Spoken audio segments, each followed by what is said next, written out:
El 24 de febrero de 1500 nacía en Gante Carlos de Habsburgo, hijo de Felipe de Borgoña, Felipe el Hermoso, y de Juana de Castilla, Juana la Loca. Nieto por parte paterna del emperador Maximiliano de Austria y de María de Borgoña, y por parte materna de los reyes católicos. Vamos, una familia con un abolengo insuperable. Ese mismo año, el cartógrafo Juan de la Cosa les mostraba a los abuelos del príncipe Carlos, los reyes católicos, el primer mapamundi donde se representaba América. Era el mundo conocido a finales del siglo XV, el mundo que heredó Carlos de Habsburgo, un número de territorios que no conoció precedente en la historia. De sus abuelos, los reyes católicos, recibió las coronas de Castilla y Aragón, con sus posesiones en América, el Mediterráneo y algunas plazas del norte de África. Como nieto del emperador Maximiliano I y de María de Borgoña, Austria, Países Bajos, Luxemburgo, el Franco Condado y los derechos al título de emperador del Sacro Imperio Romano Germánico. Solo con pensarlo, marea. Poco debió marearle a Carlos de Habsburgo, cuyo imperio amplió aquellos horizontes en América con las grandes conquistas de México y Perú y más allá. Plus Ultra fue su cartel publicitario, el lema que marcó la construcción de su imperio. Desde entonces aparece en el escudo de España escrito alrededor de las columnas de Hércules. Dios os ha puesto en el camino de una monarquía universal, le dijo su gran canciller Gattinara, un camino que comenzó en España el 18 de septiembre de 1517. Tras fallecer su abuelo Fernando el Católico y con su madre Juana incapacitada para gobernar, Carlos se convierte en el primer rey español de la dinastía de los Austrias. Con 17 años, parte de Flandes con una flota de 40 naves y cientos de cortesanos. La mala mar hace que arriben en la costa asturiana, en vez de en Santander, donde se esperaba su llegada.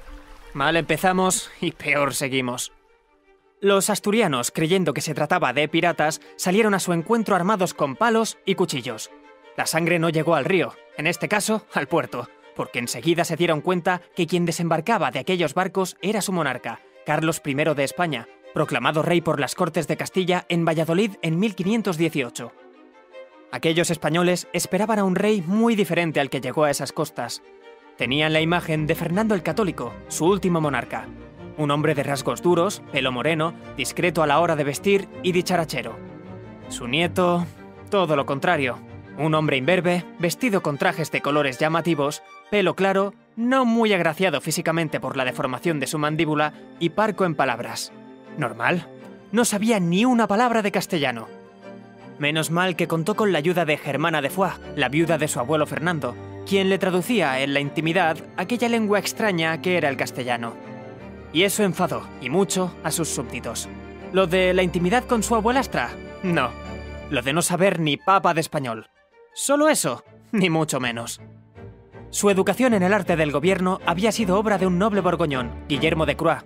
Nadie podía dirigirse al monarca, ni verle, sin su consentimiento. El rey era inaccesible. El malestar aumenta, ¿y de qué manera? Los cargos en la administración se repartieron entre los consejeros y cortesanos flamencos. Y aún hay más. El nombramiento de Carlos de Habsburgo como emperador en 1519, con el nombre de Carlos V, contribuyó a complicar la situación. El rey necesitaba fondos para sus planes imperiales. Solicitó a las Cortes castellanas financiación para tal fin. A regañadientes consiguió el dinero y emprendió un viaje a Alemania, dejando en España como regente a su tutor Adriano de Utrecht, el futuro papa Adriano VI. Consecuencia, Castilla se sublevó. Toledo, Segovia, Salamanca, Ávila se levantaron contra el rey. Juan Padilla, Juan Bravo y Francisco Maldonado fueron sus cabecillas. Reivindicaban que el rey no abandonase el país, que las Cortes tuvieran más atribuciones, que no se sacara más dinero del reino y que los cargos políticos y religiosos no se concediesen a extranjeros. La revuelta fue aplastada en Villalar y sus rebeldes ejecutados. Al mismo tiempo, en Valencia y Mallorca, otro foco de tensión, un conflicto social, dirigido por los gremios y campesinos contra los señores feudales, finaliza por la fuerza. El ejército del rey, con apoyo de la nobleza, acabó con la revuelta una vez más. La resolución de estos conflictos reforzaron a la monarquía. Carlos I podía ahora dedicarse con mayor fuerza a su objetivo principal: restaurar un imperio cristiano universal unido y dirigido en lo espiritual por el Papa, en lo terrenal por el emperador y en lo económico por los bolsillos de los españoles, quienes financiaron aquella empresa. Una empresa que marcó su política exterior. enfrentamiento con Francia, con el Imperio Otomano y su lucha contra el protestantismo. Pero antes tenía que reconciliarse con los españoles. Listo que era, aprendió el idioma, se rodeó de consejeros castellanos, calmó los ánimos y conoció al amor de su vida, la guapísima Isabel de Portugal.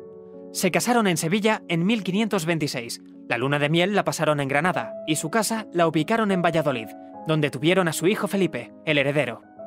La emperatriz se encargó de gobernar en España cuando el emperador se ausentaba. Y esto ocurrió con mucha frecuencia. Su belleza, su carácter y su determinación política enamoraron al emperador. La muerte de Isabel sumió a Carlos en una profunda depresión. Nunca más contrajo matrimonio. Siguió su camino, que no era otro que mantener unida Europa y la cristiandad. Y ahí le salieron no pocos enemigos. El primero de ellos, el rey de Francia, Francisco I, quien le disputó la hegemonía europea y también la imperial. Solo la muerte del rey francés en 1547 acabó con un cuarto del siglo de guerras sin descanso. En la primera de ellas, Carlos venció a Francisco, lo capturó y lo metió preso en una torre de Madrid. A cambio de su liberación, Francisco le prometió a Carlos no volver a atacar los dominios del emperador en el norte de Italia. «No te fíes, Carlos, que te la cuela». Y así fue. Puesto en libertad, el rey francés no cumplió y vuelta a empezar. Francisco I buscó aliados y los consiguió. El poder imperial de Carlos de Habsburgo empezaba a asustar y el Papa no lo podía tolerar. Para defenderse, Carlos V decidió atacar el eslabón más débil, el Papa.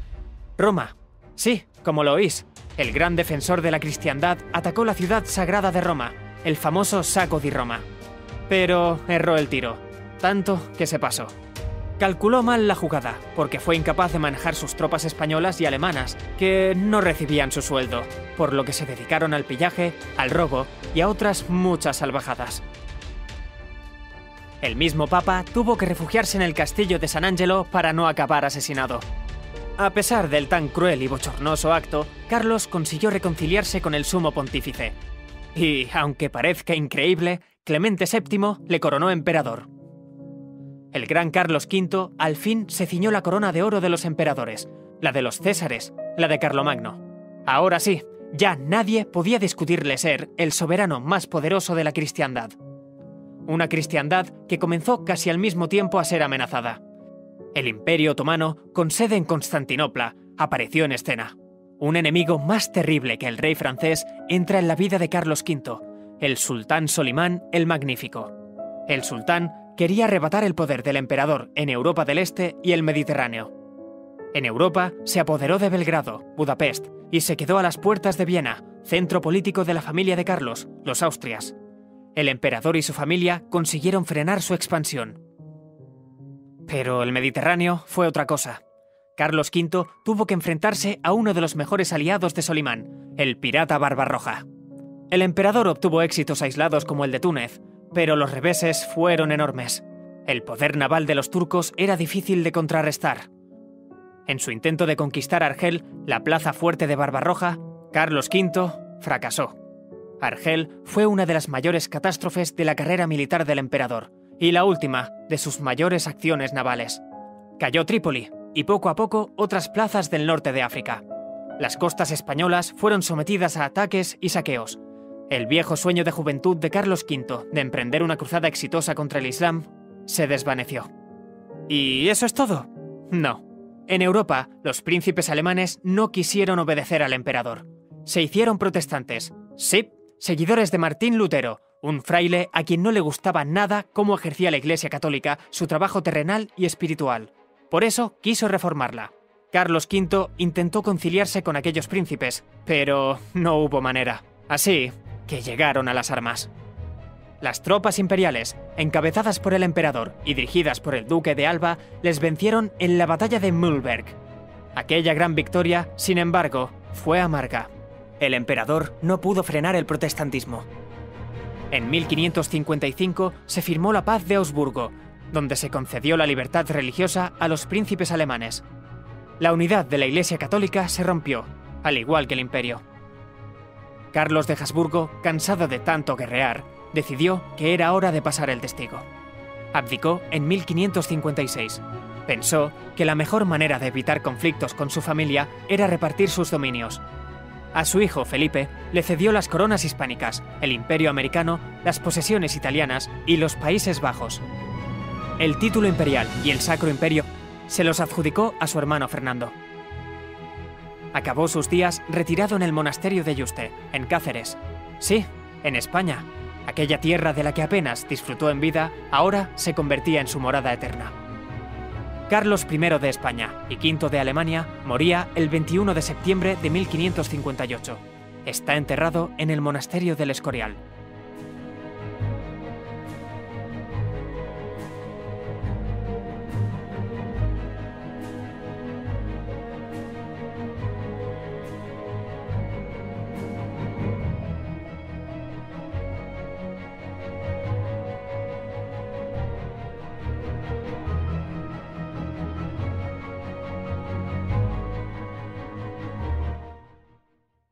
¿Quieres ser miembro del canal?